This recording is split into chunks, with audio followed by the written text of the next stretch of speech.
శంకరుడు ఒక పెద్ద బండిలో గుగ్గిలం బస్తాలు వేసుకుని ఎదురొచ్చాడు. మళ్ళీ మళ్ళీ దొరకవుట గుగ్గిలం, అందుకని చెప్పి బస్తాలు కొనుక్కెడుతున్నాను, ఎవరైనా కావాలంటే కొనుక్కోండి అని అరిచాడు. అమ్మ బాబోయ్, గుగ్గిలం దొరకదటని చెప్పి ఈయన గబగబా మంగళసూత్రాలు ఇచ్చేసి గుగ్గిలం బస్తాలు కొనేసాడు. పోనీ గుగ్గిలం దొరకదంటున్నారు, ఇంటికి పట్టుకెళ్ళి ఈ గుగ్గిలాన్ని దాచుకుని రోజు ఇంతంత వేద్దాం అనుకున్నాడా? నిజంగా నాడు శంకరుడు వస్తుంటే సుగంధిం పుష్టివర్ధనం, ఇదొక్కటే ఆయన సమాధికి కారణం. ఇంత గుగ్గిలం వెలిగించి మధ్యలో కూర్చుంటే అసలు నిజంగా శంకరుడు విరాట్ రూపంతో వచ్చేసినట్టు ఉండదు. కాబట్టి ఈ గుగ్గిలం అంతా వెలిగించేస్తానన్నాడు. ఇంట్లో వెలిగించేస్తే బాగుండదు, పొగలు వచ్చేస్తాయి. ఓ గుళ్ళోకి పట్టుకెళ్ళి వెలిగించేస్తే బాగుంటుందని ఈ గుగ్గిలం అంతా వేసుకుని ఓ గుడికి పట్టుకెళ్ళి ఈ గుగ్గిలం అంతా వెలిగించేసి దాని మధ్యలో కూర్చొని సమాధిని పొందేసి, కడుపులో ప్రేగులు నకనకలాడిపోతున్నాయి, తెలియదు, ఆకలి తెలియదు, శరీరం నీరస పడిపోయింది, శరీరం అంతా నొప్పులు పెట్టేస్తోంది, తెలియదు, ఇంట్లో భార్య బిడ్డలు శోషించి పడిపోయే స్థితి వచ్చింది, తెలియదు. ఆ పొగ మధ్యలో సమాధి స్థితిని పొందాడు. ఇప్పుడు నా భాషలో చెప్పాలంటే భగవంతుడు ఓడిపోయాడు. పరీక్ష పెట్టగలడా? ఏం పరీక్ష పెడతాడు? కాబట్టి చూడలేకపోయాడు ఆయన. అమ్మ బాబోయ్, ఇదెక్కడ భక్తి రాని గబగబా కుబేరుణ్ణి పిలిచాడు. కుబేరా, ఇలా నా పక్కన ఎన్నాళ్ళు నించుంటావు, నాకేం అవసరం లేదు. అడిగో మహానుభావుడు చూసావా, గుగ్గిలం పొగ మధ్యలో కూర్చున్నాడు, పెళ్ళం మంగళసూత్రాలు అమ్మేసి.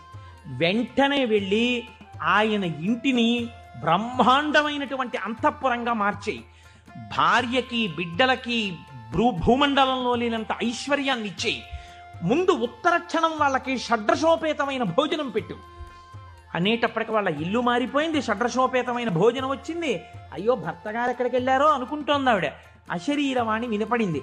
అమ్మా, నీ భర్త భక్తి ముందు లొంగిపోయాడమ్మా, శంకరుడు మహదైశ్వర్యం ఇచ్చేశాడు నీకు.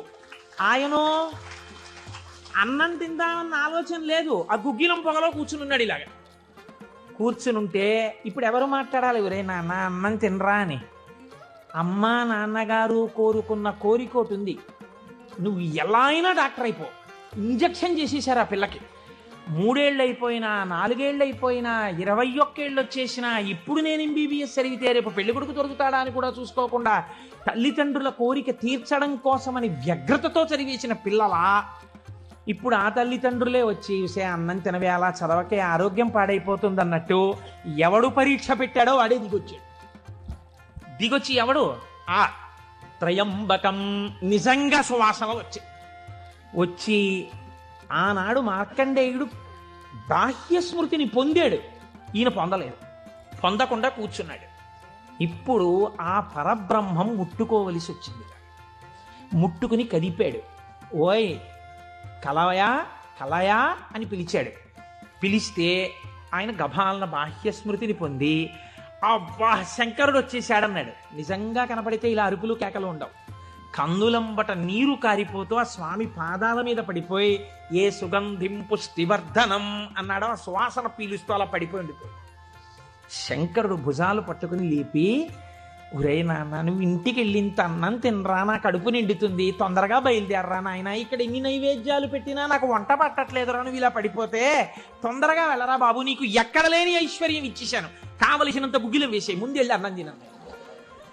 అప్పుడు ఆయన ఇంటికి వెళ్ళాడు. ఇంటికెళ్ళి షడ్రశోపేతమైనటువంటి భోజనాన్ని నాయనార్ స్వీకరించాడు. దీన్ని గుగ్గిల నాయనార్ అంటారు పెరియ పురాణంలో. ఎందుకంటే శివపురాణం చెప్పుకుంటూ నాయనార్ల చరిత్రని అనుసంధానం చేసి ఉత్తరాయణ పుణ్యకాలంలో నాయనార్ల గురించి వింటే పార్వతీ సహితుడైనటువంటి ఆ పరమశివుడు పొంగిపోయి పరవశించిపోతాడు. అందుకే లౌకికమైన ఉదాహరణలు మానేసి అవసరమైన చోట నాయనార్ల చరిత్రలే కలిపేద్దాం. ఇలా 63 మంది నాయనార్ల గురించి నేను చెప్పగలిగితే నా జన్మధన్యం అయిపోతుంది అని ఒక నాయనార్ని కలిపానివాడు.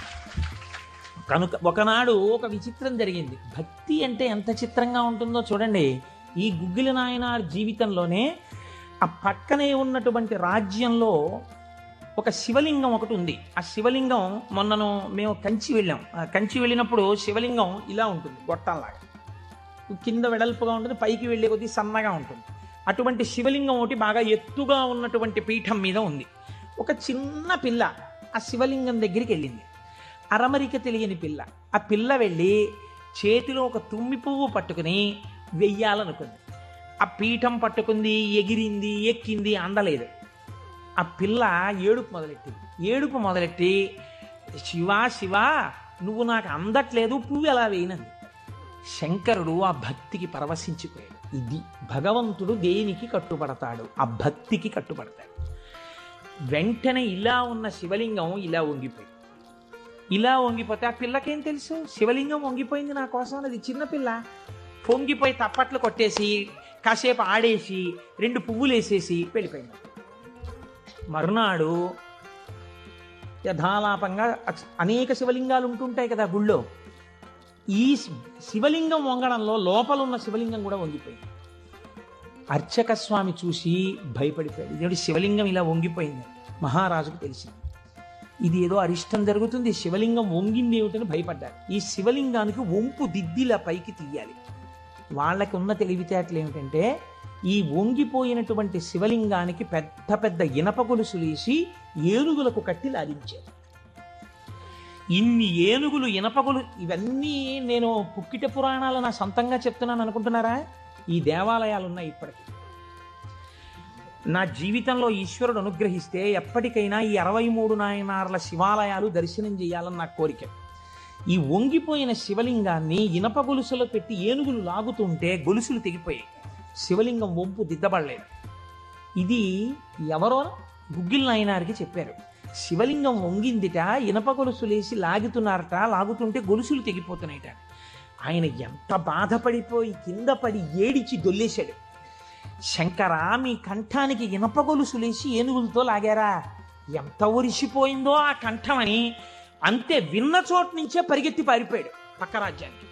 పారిపోయి గుళ్ళోకి వెళ్ళి అన్నం లేదు, నీళ్లు లేవు, ఒగరుస్తూ ఒంటి నిండా చెమటలు పట్టుకుని, ఈశ్వర మీకు జరిగినటువంటి అపరాధం నా శరీరమునకు పొందేటటువంటి ఖేదంతో పోవాలని మీ వంపు దిద్దడం కాదు, మీ వంపు దిద్దడానికి మీకు ఇనప గొలుసు లేచి లాగినప్పుడు మీ కంఠం నొక్కుకుని ఉంటుంది, ఆ శిక్ష నేను అనుభవిస్తానని ఒక గొలుసు, తన మెడలో ఉన్నటువంటి గొలుసుని శివలింగపు వంపుకేసి గట్టిగా లాగాడు. తన కంఠం ఒరిసిపోయి తెగాలని.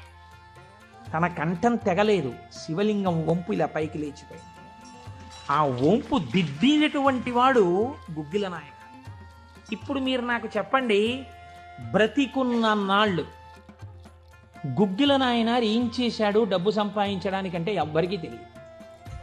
ఇంట్లో పర్సులోంచి 10 రూపాయలు తీస్తే 1000 రూపాయలు మళ్ళీ ఇంకో రూపంలో వచ్చేస్తుండే. అంత చిత్రంగా ఆయన మహదైశ్వర్య సంపన్నుడై, అందుకే అంటారు శాస్త్రంలో, ఐశ్వర్యము కావాలన్నవాడు శివారాధన చెయ్యాలి. శివారాధన అపారమైన ఐశ్వర్య హేతువు. అందున దక్షారామం లాంటిదైతే గొప్ప భోగస్థానం కూడా. అంత ఐశ్వర్యంతో జీవిస్తూ శివభక్తిని విడిచిపెట్టలేదు. శివభక్తితో ఐశ్వర్యంలో ఉన్నాడు. అంత్యమునందు తేలికగా శరీరం విడివడి హాయిగా పరమశివుని యొక్క పాదములలో కలిసిపోయాడు.